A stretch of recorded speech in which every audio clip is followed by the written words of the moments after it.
Hello everyone. So I have come up with two questions from JEE Advanced 2025 paper, and which held yesterday.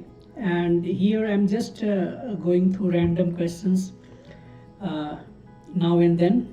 So I'm not completely dedicated to in one sitting. I simply solve the questions and just spit it out on the internet.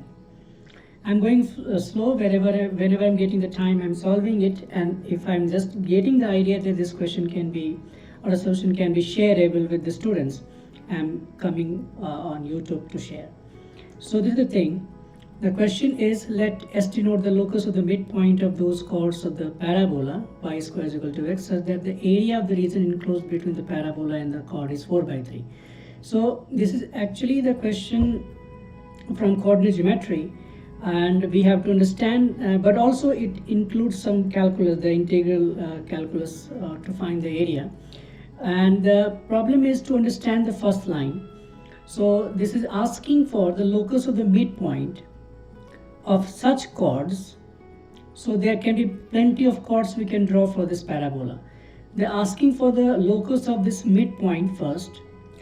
That midpoint locus is denoted by the S, but that chord is not all the chords whose midpoint you can take. They're only those chords which is making the area with the parabola of 4/3 unit. It means if I just take a chord like this, the blue chord here, I take the midpoint M, I call it H comma K. I have to find its locus, provided the area of this red shaded part is 4/3. It means anyhow I have to find out the area of this red shaded part in terms of H and K and equate with 4/3, then only the H and K will be related and you get the locus. So the midpoint form is a tempting thing of the the chord of the curve is a t is equal to s1, but that will not help. So how we do that? By the way, there is a formula for finding the area between the parabola and the chord in terms of y. But how this formula is established, let me just give you the idea how it can be found. So the thing is, I have to find this red shaded part. So I solved in one go. I didn't think too much. And when I set up all these things, it automatically came and giving the hint to the next step. So this is the area we have to find for the shaded region, red region. And this region, you can notice, this is the region I can say is the region, if we subtract the area of this green part from that trapezium. If you see that the PS RQ is a trapezium, and from there we can find the area or subtract the area of this green region and we get the area of the red region. So what is the area of trapezium? So this area of the trapezium, I can say, I have assumed the point P at the one end of the chord is x1 comma y1. The second end I have assumed that x2 comma y2. So in this way I have this chord given. So M I can write as, I have not written anywhere, so M is actually the H comma K, the midpoint, and this is what? x1 plus x2 by 2, y1 plus y2 by 2. Okay, so this is here. I'm taking this length and this length. So this length will be x1, this length be x2. So half times the sum of lengths and the difference of the lengths. Difference of this the gap between these two parallel lines of the trapezium. So this gap is y2 and this is y1. So with the gap will become y1 minus y2. So this is the gap here, y1 minus y2. So this will be the area of trapezium. And from there I am finding out subtracting out the area of this green part. So the green part area is left to the parabola on the y-axis from RQ to SP, means from this length, so this side to this side, or this height to this height. So actually we are finding this area on the y-axis. So this height is y2, this height is y1. So we are integrating y2 to y1 x of dy, and the x of dy is x of the function is y square. So we got it. After that, we have to carry out the calculation. And here some mistakes is happening from the student side. Let me show you what. So this x1 I can write as y1 square, because this x1 I will substitute it here, so that will become y1. They're the coordinates on the parabola. And similarly, x2 I can write y2 square. There is no problem here. It means I'm writing everything in terms of y1 and y2. And here if you integrate it, you'll get y cube by y3, and take the limits, you get this part. After that, what I have done is I'm taking 1/6 from both the terms. And what is the hint I'm getting from? Because I'm just smelling something that the y1 cube and y2 cube is also coming from multiplying this thing. So something is going to happen between y1 cube and y2 cube. So first I thought that I will expand it, and then after that I will subtract it, but I just kept like this. So I take this 1/6 there, and here I'm writing 3 just to compensate, and here I'm writing 2. What will happen? This will turn into y1 cube minus y2 cube. This will give you again a cube minus b cube formula. So a cube minus b cube will be y1 minus y2 into y1 square plus y2 square plus y1 y2. So from that y1 minus y2 and this y1 minus y2, I am taking completely y1 minus y2 common. As a mod I can take, that's not a problem. But here actually as y1 is above y2, so mod we can open also, that's not a problem. After this, a very interesting thing is happening. Here is a very hard to notice by the students, but I don't know why they didn't notice this thing, that this is 3y1 square plus y2 square, and here 2y1 square, y2 square, and so on. And if you simplify this thing, you'll come up with y1 square plus y2 square minus 2y1 by 2. And that will give you y1 minus y2 the whole square. And so this will give you 1/6 y1 minus y2 the whole cube. And this is actually the formula. If you have any parabola, y square is equal to 4ax, also this will come in that way. Means it will come here as a/6 y1 minus y2 the whole cube at the area of the parabola intercepted by its chord. Yes. So this area we have found in terms of y1 and y2, and so I'm comparing this with 4/3, and so I'm getting the y1 minus y2 is 2. Again, there are many mistakes I found by the students, or also some the YouTubers on the internet. So y1 minus y2 is 2, and y1 plus y2, here I can get 2k. How I'm getting it?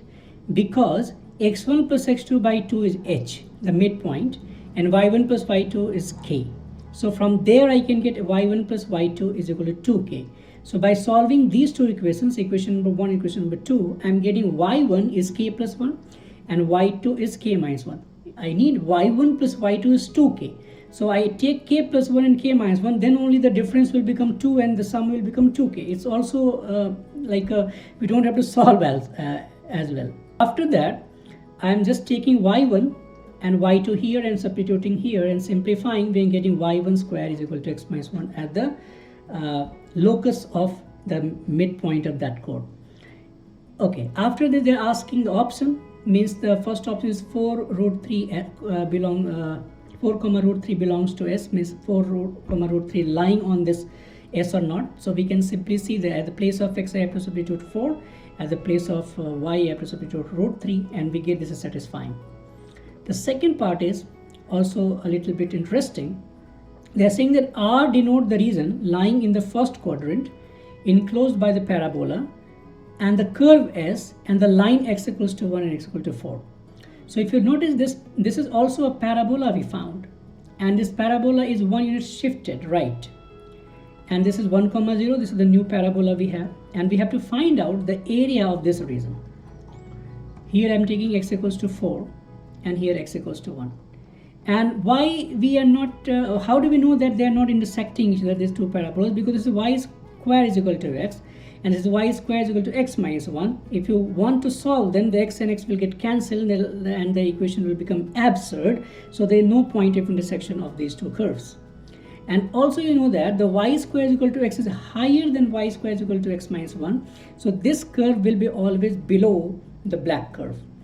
And so we are interested to find out the area of this region. And from there, you know that how to find. It's just the integration setup or the setup. It's a 1 to 4. And this y is the above, so root x. This y is below, so root of x minus 1. And after that, the integration any student can do. So this was my take on this question. And by the way, one more thing I wanted to share. This is not only one idea to find out this red region. There's another idea. I will come up with the same. I will just give you the idea. You can, if you're curious, you can solve it by your own. And so here it is. What we can do, I have to find the area of this region. Why not we can think in this way? I'm not going to consider this red, green part. So let me draw the new curve so that I will show you what I want to say. So there's a parabola here, and I have this chord. Again, I've drawn. This is point P. This is point Q. This is x1 comma y1. This was x2 comma y2. And I'm interested to find out the area of this red curve, red region actually, or red curve. And this time I'm going to solve it or find it not using this green trapezium. So what do you do instead? I will simply draw a perpendicular from P to this x-axis, and it will be full perpendicular wherever it will go to cross. But again, I'm saying that this point Q, from Q to that, I'm drawing up one perpendicular. And here also there's one line. Now you can see that this area, if I subtract from this total area, from, sorry, not that, what I want to say, let me just take this part. Okay. So if I just take this whole area, from there, if I subtract the area of the triangle here, I will get the red region, correct? So what I do, this you can say that the area of this part, I mean this highlighted part over. So this area we can find, how do you find it? It's nothing but the area you're finding by taking the curve or above the curve or the right to the curve parabola and below this, I mean, or the left of this line. This line is x equals to x1. So you can say that I'm setting up the integration, that is y is equal to y1 to y is equal to, sorry, y is equal to y2 to y is equal to y1. So y2 to y1, the right curve is the x equals to x1 and left curve is the parabola with y. So that means y square, means x dy. And from there, I'm going to find out the area of this thing. And the area of triangle, this is the area of triangle, excuse me. So area of triangle is half into base into height. So the base is nothing but this length. And what is this length? This length is from here to here, you are getting what? x1 and minus x2. So this length is x1 minus x2. And the height is this much height, that is y1 minus y2. And again you subtract and everything you write in terms of y1 and y2, you will get the same area, that is half into y1 minus y2, the whole cube. So this was my take on this question, and I hope you get enlightened. Now I'm going to the next question. So this question number 4 from paper 1, they are also considering that is a difficult one, and I don't know why. Let's see. Yes, a difficult we can say, but the student with some good aptitude can handle. And see how do we solve it. So the question is, there is a matrix P given, is a diagonal matrix. You can see easily the 2, 2, 3 in the diagonal, and other things are 0. And the number of we have to find number of 3 by 3 invertible matrices Q with integer entries such that Q inverse is equal to Q transpose and PQ is equal to QP. So the key idea is here, Q inverse is equal to Q transpose. Because when you take Q inverse is equal to Q transpose, it means that the Q into Q transpose is identity matrix, correct? Okay, and this will give you some more qualitative features of this matrix Q. How? Because when we are saying that when we multiply a matrix and it's with its transpose and the result is identity matrix, what is happening? You see, the ABD we are multiplying with again ABD, correct? Because we are making the transpose. So it will become A square, D square, E square. And that should be compared with the first element of the identity matrix. That's 1, 0, 0, 0, 1, 0. It means A square, D square, E square should be 1. And we are multiplying with the first row with the second column. The second column is just the second row of this matrix, correct? Because when you transpose, the second row will turn into second column. It means the AI, BD and EF sum should be 0. So it will happen for each such entries. It means what? Every row, the elements, if you take, square it and sum, that should be 1. Means the sum of squares of each entry, the sum of squares of entries of each row should be 1. And the scalar product of any two rows elements should be 0. That is the feature of any orthogonal matrix. But anyway, if you don't know this feature before, also you can identify here it is happening. Okay. Now the second thing I want to say that you notice this thing, PQ is equal to QP. So what is the meaning of PQ? PQ means P is from right you are left you are multiplying to any matrix Q, and it's a diagonal matrix. So whenever you multiply any diagonal matrix from left to a matrix, what will happen to the elements of that matrix is the first diagonal entry will be multiplied to the first row. The second diagonal entry will multiply to the second row, and the third diagonal entry will multiply to the third row. So that's why this I have written. Alright. In the same way, what will happen if we are multiplying the Q from multiplying the diagonal matrix from the right hand side, means from the post multiplication we are doing, it will get some other effect. What the effect is that the first entry will be multiplied to the first column now, the second entry will be multiplied to the second column, and the third entry will be multiplied to the third column. So that's why I've written there without any thinking how the multiplication is going on. Okay. After that, you can see that all the entries are same except this one.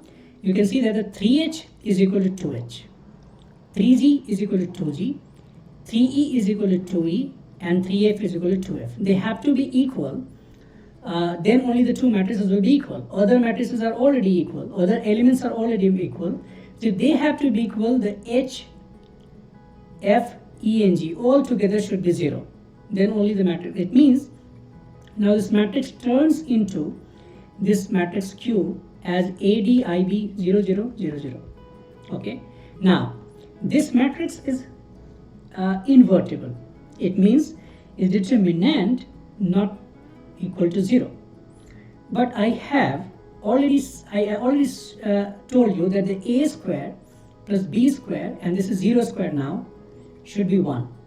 And the A and B, all the entries are integers. So by any chance you cannot take two ones there on the this A square plus D to make A square plus D square is equal to 1. It means I have only these many choices for A, B, I, and all the things. So I'm writing here A, D, I, B, and C. They all should come from this set only, either -1 or 0 or 1. But once you put C is equal to 0, automatically the third row will become zeros, the row of zeros, and so the determinant will become 0. Therefore, C has a condition. C cannot take any value, it cannot take 0. It means C can take either 1 or -1. So what we can do now, we have to now think on this A, D and IB. So let's think. For A, D and IB, this all, I have 3 choices. But the problem with this is, you cannot take -1 and 1 together for one row, because otherwise it will become A square plus D square is equal to 2. But I need 1 only. Therefore, I will make cases. Let's say first I'm taking 1 and 0. So I'm taking 1, 0 for the first row also, means A and D also, and this 1, 0 also for the second row, that is IB. So what is happening there? In that way, what we are doing, you have to give what? 2 1s and 2 zeros, correct? Why you cannot take 3 1s? Because if you take 3 1s, where do you place? Because one row cannot take 2 1s. So I must have 1 0 and 1 0. The first 1 0 should come in the first row, the second 1 0 should come in the second row. Or you can think in this way also. I can make 1 0 and 0 1, or 0 1 and 1 0. Other than we cannot make it. Why? Because as soon as you go to make the matrix like this, 1 0 and 1 0, this already 0 0 were there and they make the rows identical, and so determinant will become 0. Since if you are selecting 1 0 for both of these rows, there are only 2 matrices possible, and in that case I am taking C is equal to 1. So let's first fix C is equal to 1, and then I'll count all those such matrices, and then we change C is equal to -1 or maybe double it. You understood the point. Similarly, I can take -1 0 and the same number of matrices you get from here, correct? Now what will happen if I take oh, by the way, I have also so I counted all these things, but I'm actually recording this video after 2 hours, so I forgot I've already counted this thing. So here I've already counted. You can see I fixed this thing 1 1. So all the C's, you can see there's a 1 here, and these two, these two are here, the 1 0 0 1 0 1 1 0. The second, when I'm taking -1 0 -1 0 0 -1 and 0 -1 -1 0. So when you're taking 1 0 and -1 0 each for the second rows and first row, you're getting these 4 matrices, correct? In each case I have C is equal to 1. Now if you take 1 0 for any one row and the -1 0 for the second row, so if you take 1 0 here and -1 0 here, this is not possible. Why? Because in this situation the column 2 will become zeros, and so determinant will become 0. So this situation we have to discard. And now you can just swap 1 0 0 -1 is possible, -1 0 0 1 possible, but 0 1 and 0 -1 not possible, so you have to discard it. And similarly, you'll count all those, you'll get 1 2 3 4 5 6 7 8, and this is corresponding to the situation when I have taken C is equal to 1. But the same, all the matrices we can find similar, not same, when I change C is equal to -1. So 8 here for C is equal to 1, and 8 again for C is equal to -1, so total number of matrices will become 16. So that's my solution to these 2 questions. So if you want any question to solve by me, you can drop the question number in the paper number, paper 1 or paper 2, in the comment box. I will try to solve it, and I will try to be elegant in the solution as far as possible. See you in the next video.